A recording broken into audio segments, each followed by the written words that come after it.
have Courtney Murphy. Is she ready? Here she goes. Zero, Borderlands 2. Courtney worked on this costume. It took about 6 months to make this costume. Everything is handcrafted, creating your own patterns, design, and custom printing fabric for the costume.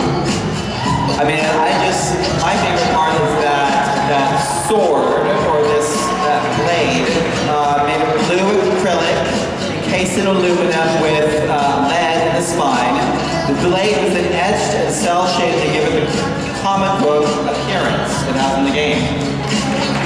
Big round of applause, everybody!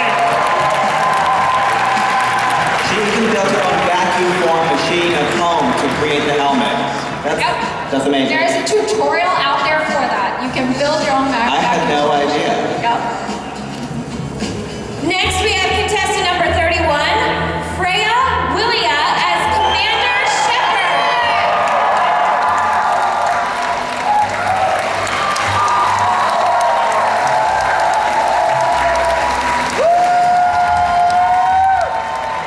Freya started building Commander Shepard from Mass Effect 3 after the official game release in 2012 and finished this spring 2014.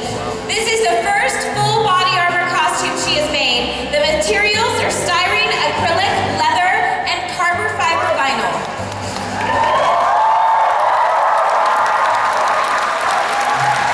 This took 2 years. Round of applause for Freya, everyone.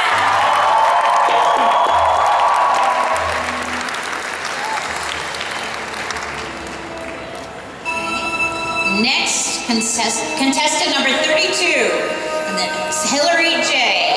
She's the Demon Hunter, Diablo 3. Here, Hillary's doing her best impression of a Demon Hunter from Diablo 3.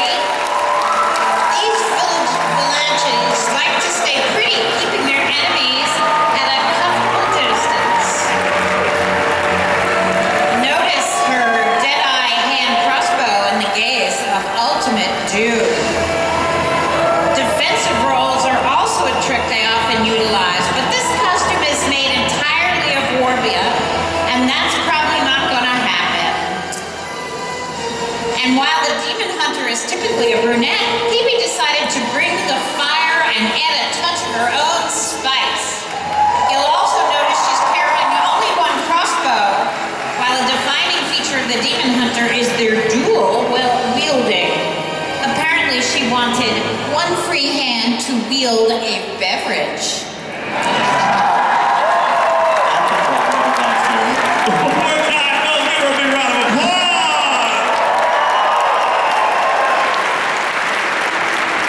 All right. Moving on, we're going to welcome Jerry LaRussa as Bolas. Bolas is Jerry's playable character in Mass Effect, and this is his first costume. It's absolutely shocking that he decided to choose this costume as his first costume. And he's using some really interesting techniques, such as casting resin and being able to really put a lot of finishing on the EVA foam and lights and such. So he made the gun as well as the full. What I love about this costume is that when he speaks, his little mouthpiece lights up. Can you say something?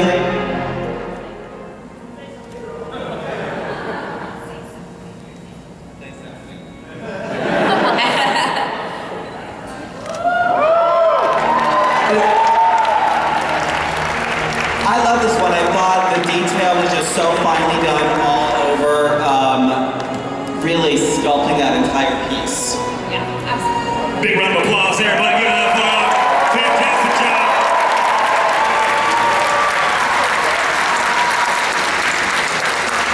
I want to just say that this is a great example of what I always talk about. People ask me, how do you get started in cosplay?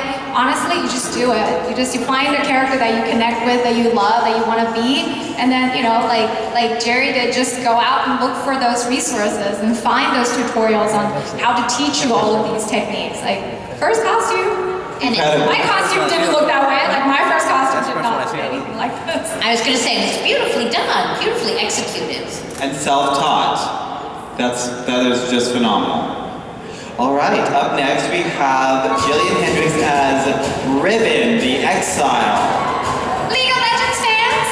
Anyone? Exile, the League of Legends. Based on the Chinese artwork of classic skin.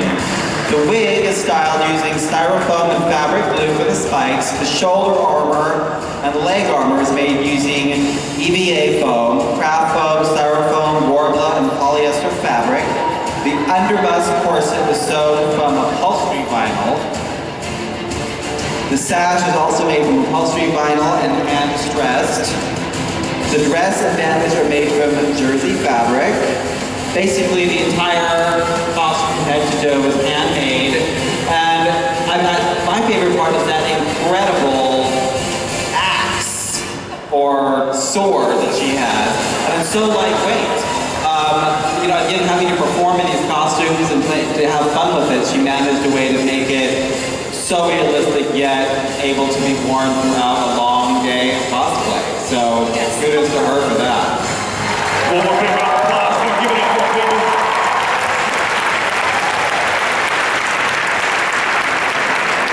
Next in the video game category, let's welcome Joseph Pujic as Fierce Deity Link from Legend of Zelda. Oh yes. This is one of my favorites. His armor is completely made out of real cast aluminum, so that's real heavy metal armor you see there, no plastic. The sword, if I recall correctly, is all wood. All wood, especially sanded. The bodysuit was airbrushed. He sewed the cotton tunic. He made the boots, by the way. He actually, from scratch, made the boots. These are not purchased and altered boots. So, Joseph has been cosplaying for over a decade, which means that you always have to push yourself, and I appreciate that. So I feel like he really, chose a new technique, which is casting aluminum to, continue pushing. I was amazed by that. Big round of applause, everybody. Give it up for a huge round of applause.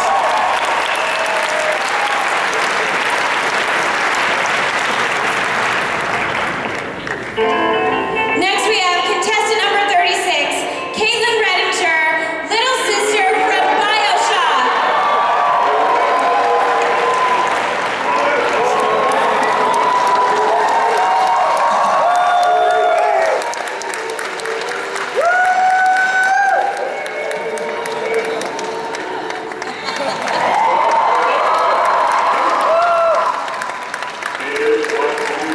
From the depths of rapture, this little sister is going at it solo on the surface. Caitlin joins us from New York as little sister from BioShock franchise. Her costume is based from a vintage 1940s dress that has been worn, torn, and burnt through 6 different distressing processes. Her atom gun is made from a replica 1920s gas pump and lamp parts.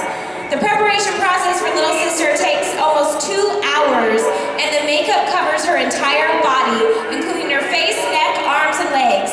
Caitlin thrives on her passion for cosplay by diving deep into character assimilation, and little sister has taken her the deepest. She never knew that her cosplay heart would belong to a little girl, the product of a science experiment, living in a city at the bottom of a sea. I want to shout.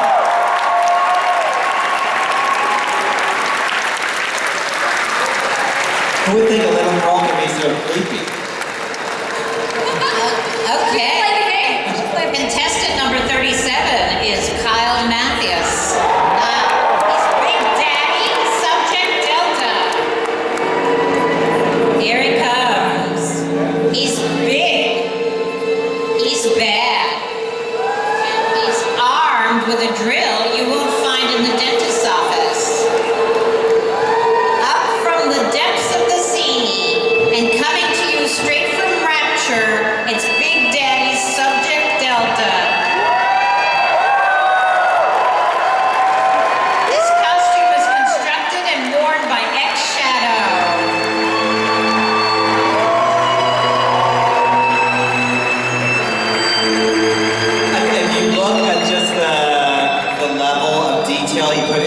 painting. It just has such a rich, antique look to it. It's so completely functional. All the details are there from all the little rivet hardware pieces and that real copper finish you created. Well, I think for a character like this, you have to change your entire silhouette. So they had to build the bodies